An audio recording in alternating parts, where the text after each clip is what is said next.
Sun டிவியில்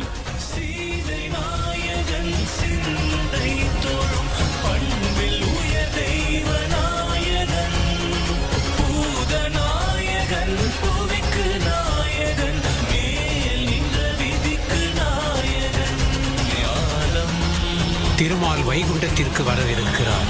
தன் அவதார நோக்கத்தை முழுமையாக பூர்த்தி செய்து ஒரு புது யுகம் திருமாலை எதிர்பார்த்த காத்திருக்கிறது.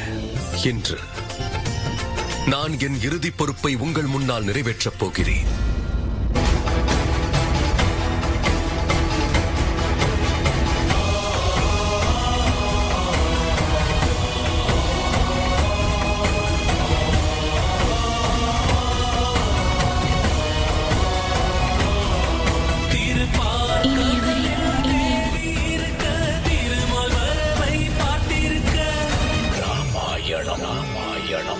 இன்று மாலை 6:30 மணிக்கு